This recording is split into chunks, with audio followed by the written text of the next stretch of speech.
Olha aí, minha gente, sejam todos muito bem-vindos. Eu sou o Lucas e essa daqui é a sua aula número 16 sobre HTML5. E na aula de hoje a gente vai falar sobre input type, especificamente sobre o type. Input a gente viu na aula anterior, mas nessa daqui a gente vai ver as várias opções de type que existem. Então aqui a gente vai ver várias opções.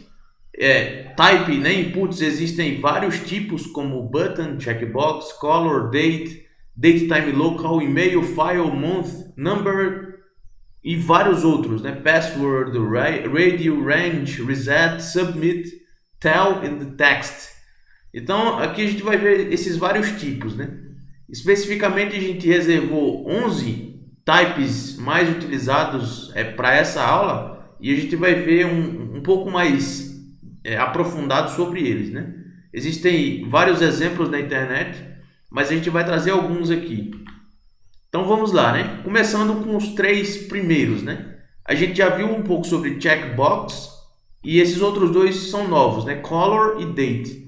Então o checkbox a gente pode utilizar caso seja preciso escolher mais de uma opção, né? Você faz uma pergunta e geralmente o usuário ele pode fazer mais de uma opção. A gente utiliza o checkbox, que é um quadradinho que você faz um check em cada um deles, né? O próximo é o color. Geralmente você utiliza o color, vai abrir uma caixinha e você vai conseguir escolher uma cor específica ali, né? E o próximo é o date. Você consegue utilizar o date para definir uma data. Então a gente vai ver aqui um exemplo. Vamos abrir aqui o nosso editor de texto. Vamos salvar, Documents, HTML5, e aqui a gente vai salvar a nossa aula 16. E dentro da aula 16 a gente vai salvar um arquivo chamado index.html. Então, como vocês estão cansados, né, de fazer, tá aqui a nossa estrutura padrão. Aqui dentro de title a gente vai inserir aqui aula 16 sobre input, que significa entrada, e type, que significa tipos, né? Tipos de entrada. E aqui dentro de body, a gente vai começar a fazer o seguinte. Para exercitar melhor o que a gente viu nas outras aulas, inicialmente eu vou inserir aqui um comentário e vou dizer type. Vou dizer que esse type aqui, ele é referente ao type checkbox, que é o que a gente vai iniciar, né? Checkbox. Vou fazer o fechamento. Beleza, aqui a gente fez um comentário, né, para ficar o negócio organizado.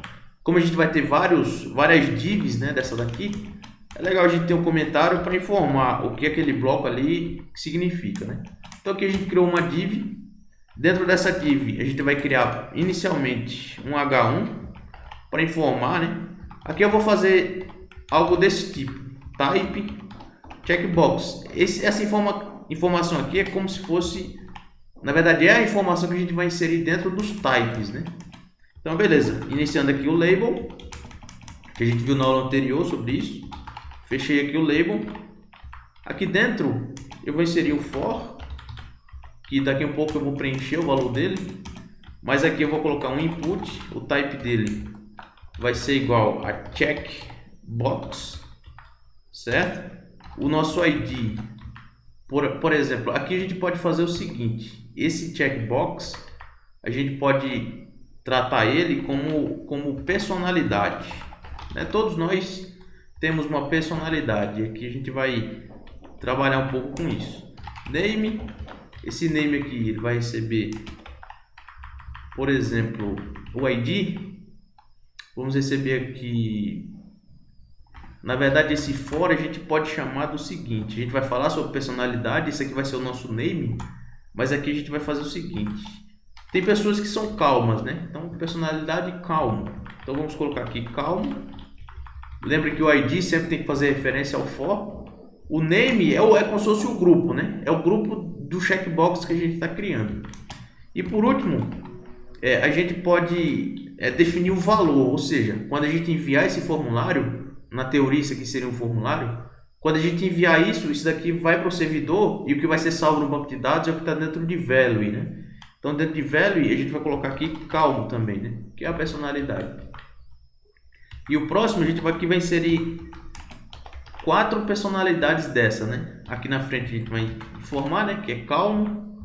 E vamos fazer o seguinte, eu vou copiar esse label para ficar mais rápido e eu vou inserir mais 3. E nesse calma aqui eu vou mudar isso daqui para alegre, por exemplo. Vai ser checkbox, o ID vai ser alegre, o name vai ser personalidade mesmo, que é o grupo, né, que a gente está tratando. O value vai ser alegre também e a descrição vai ser alegre.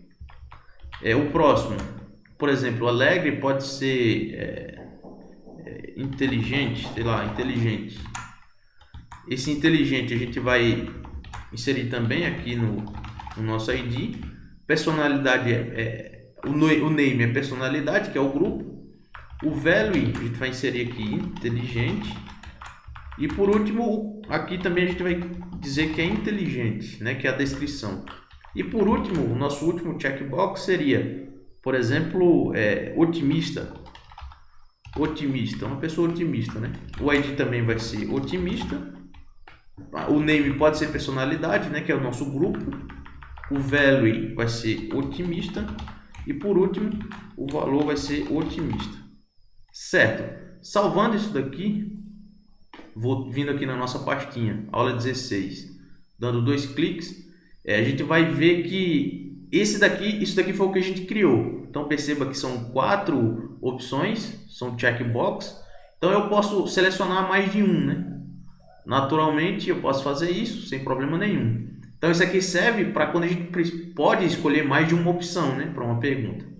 O próximo que a gente vai ver aqui é o color. Então voltando aqui para a apresentação, vamos novamente, eu vou copiar esse comentário. Aqui embaixo eu vou fazer uma quebra de linha bem grande para ficar mais fácil de trabalhar aqui. Então aqui eu tenho o meu comentário, o type vai ser color.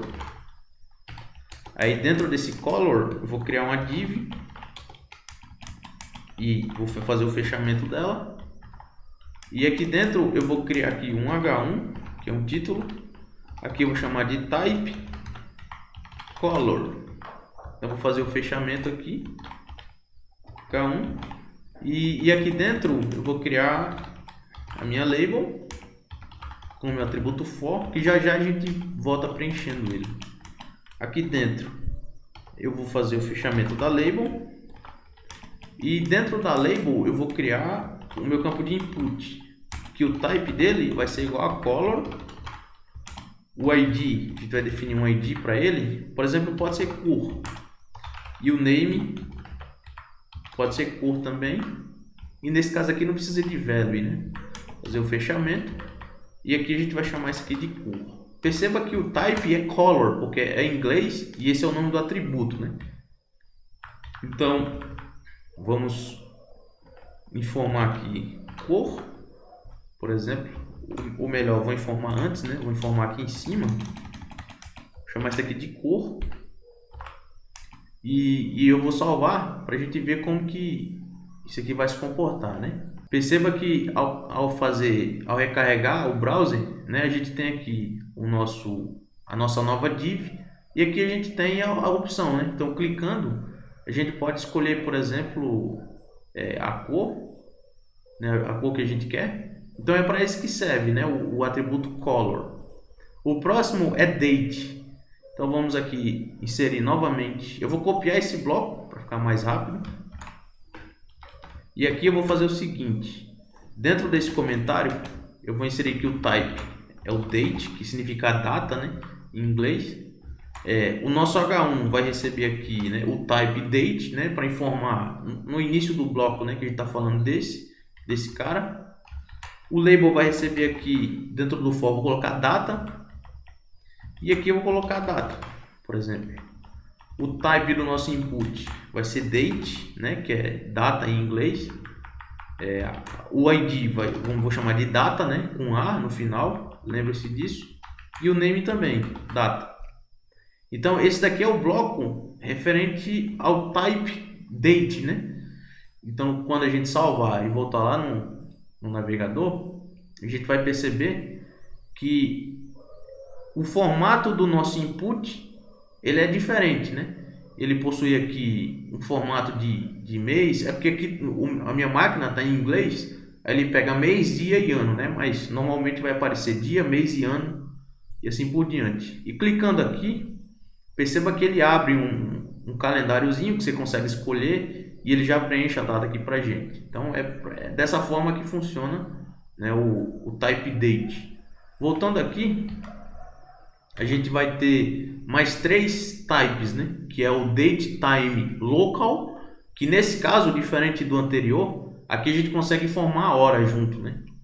O próximo é o type email, que a gente não vai ver um comportamento ainda, mas eu vou colocar aqui um type chamado submit para a gente ver esse comportamento.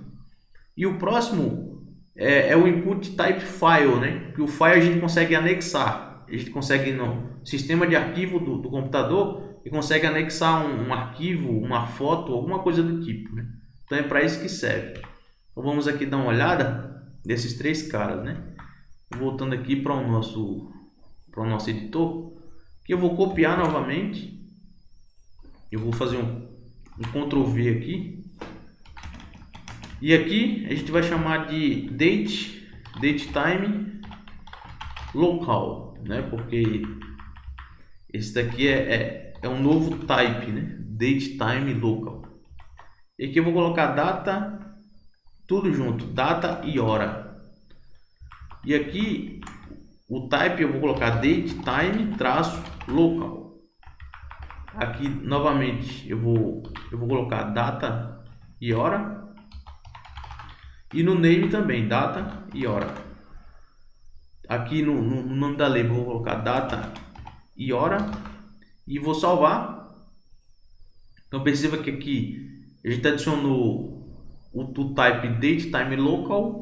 E salvando, voltando lá no browser, a gente vai perceber que ao recarregar, a gente tem aqui dia, mês e ano, né? E aqui também a gente tem a opção de inserir a data, o horário, na verdade.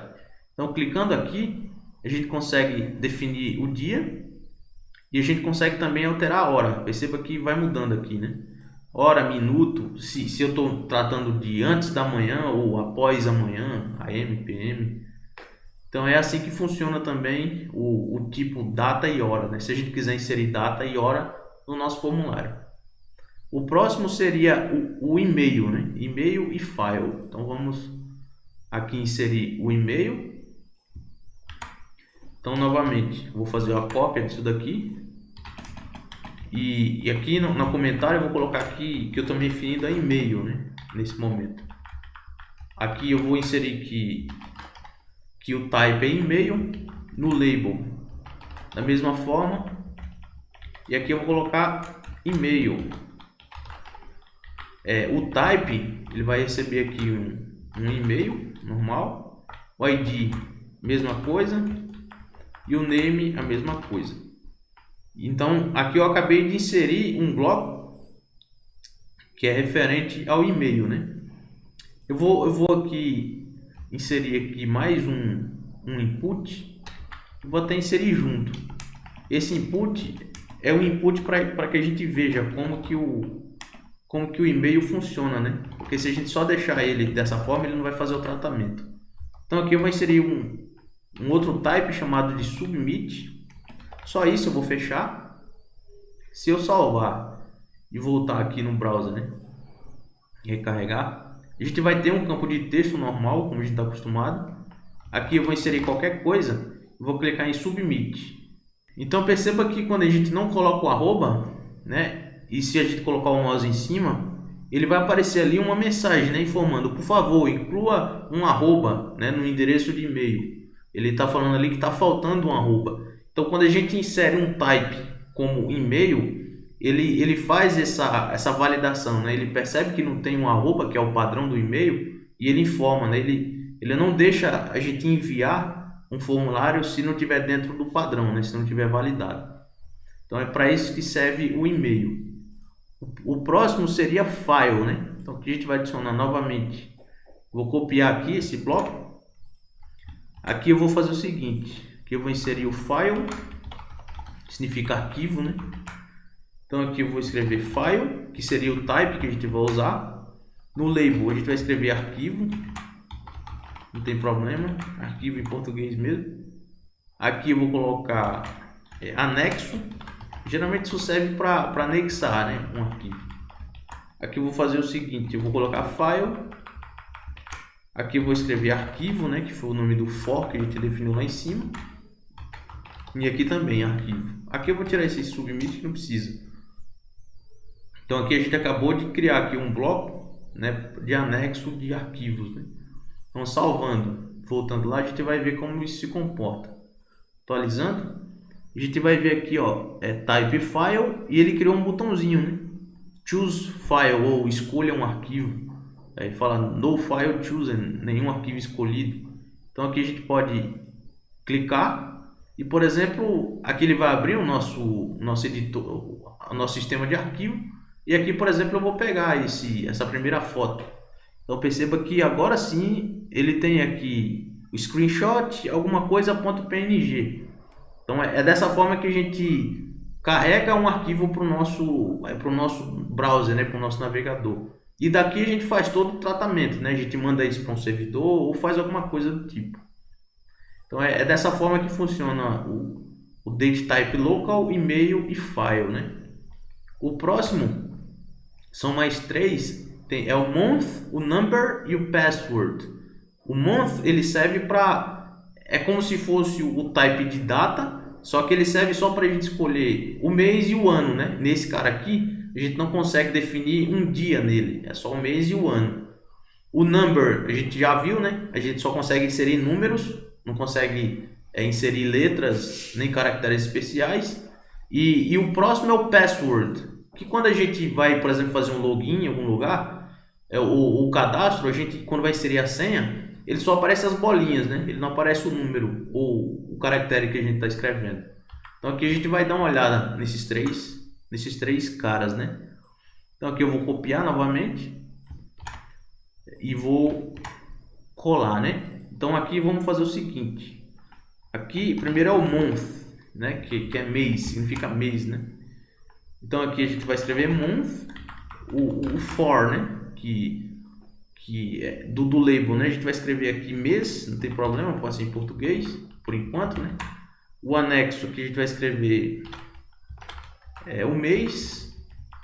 Aqui dentro a gente vai definir o tipo como month, o ID vai ser mês mesmo, que foi o que a gente definiu lá no for, e o name pode ser mês também. Então aqui a gente definiu também mais um bloco, esse bloco aqui é do mês, que ele vai definir o mês e um ano, né? Salvando, voltando aqui no browser, atualizando aqui, a gente vai perceber lá embaixo que o type month, ele abre aqui um formuláriozinho, e esse formuláriozinho, perceba que quando a gente clica aqui, né, no calendáriozinho, ele vai aparecer só o ano e o mês, né? Nesse caso aqui ele não apareceu o dia, né? Então se a gente escolher julho, por exemplo, então ele vai colocar aqui July ou julho, né, se tiver em português, de 2020. Então é dessa forma que funciona o type month, né? O próximo que a gente vai trabalhar é o number.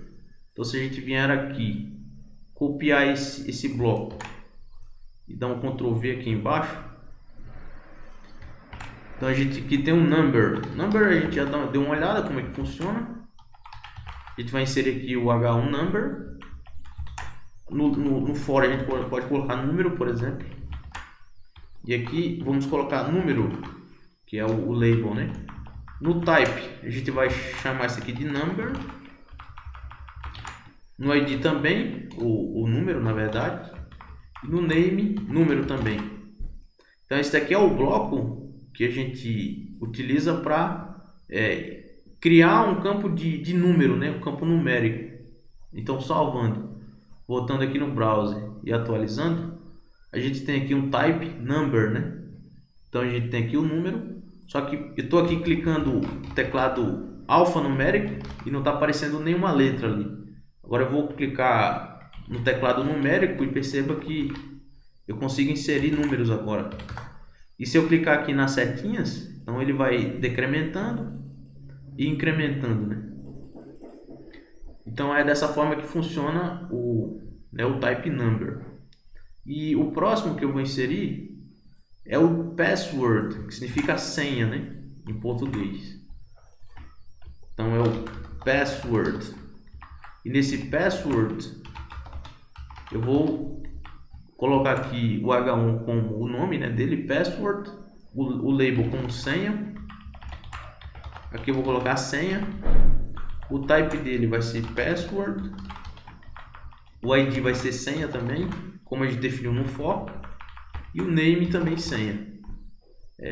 Basicamente é isso.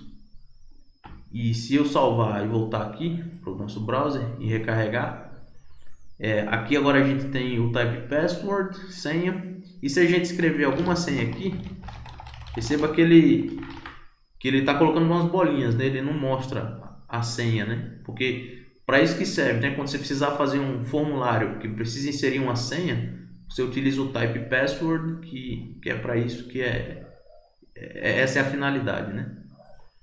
E então voltando aqui, a gente tem os dois últimos, que é o radio e o range. O radio a gente já viu, né?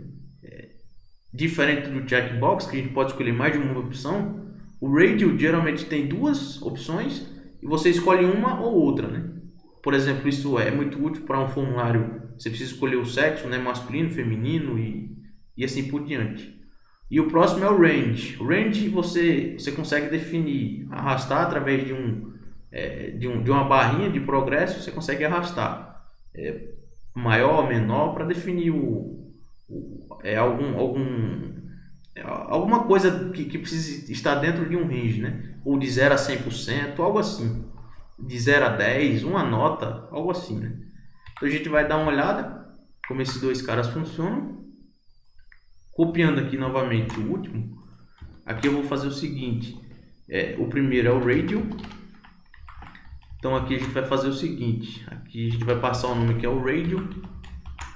No label, lembre-se que geralmente a gente precisa, o name precisa ser igual para todos os inputs que faz referência a um radio, né? Então nesse caso a gente vai fazer o seguinte, o type a gente vai mudar para radio, o ID,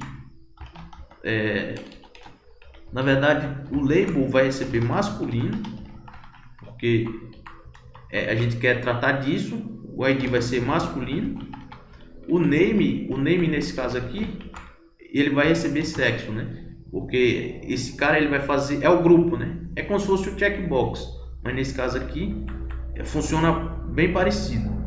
Então a gente vai fazer o seguinte, vamos criar aqui outro label. Esse label a gente vai chamar de feminino. Aqui embaixo, radio tá certo. Só que no lugar desse valor aqui, a gente tem que informar que esse campo ele é o campo masculino. Esse daqui é o campo feminino. E aqui no ID a gente tem que chamar de feminino também. Então é dessa forma que o radio funciona, né? Então quando eu escolher masculino, e se feminino tiver selecionado, ele vai trocando, né, entre um e o outro. Então salvando, se eu voltar aqui no browser e recarregar, perceba que temos aqui o type radio. Se eu escolher masculino, já está selecionado masculino, mas se eu escolher feminino, ele deseleciona o outro e seleciona o que eu cliquei por último, né? Então é dessa forma que funciona o radio, diferente do checkbox, né, aqui em cima, que eu posso escolher mais de um. Então é dessa forma que o radio funciona, né? E por último é o type range. O type range, aqui eu vou informar aqui que é o range. No label eu vou chamar isso aqui pode ser de range mesmo. O type também, range. O ID, range. E por último o name, range. Aqui eu não preciso colocar aqui, eu vou colocar isso antes do input, né? Aqui eu vou colocar range. Eu vou deletar esse outro label que eu não preciso. Então aqui a gente já definiu um novo bloco, né, que vai tratar do type range, né? Então salvando, voltando no browser e atualizando, então a gente vai ver aqui que o type range, ele dá uma barra, né, que a gente consegue arrastar e definir o range, né, disso daí. Então é dessa forma que funciona, né, o type range. Então é isso, né? Hoje nessa aula a gente viu sobre types, né? Alguns types que existem outros, né, que a gente não se aprofundou agora, mas os principais que a gente vai utilizar bastante são esses, né? Se tiverem alguma dúvida, algum comentário, esse aqui é o nosso e-mail, esse aqui é o nosso Instagram, @algamish, e o nosso canal no YouTube. Então espero que vocês tenham aprendido. Até a próxima aula. Tchau!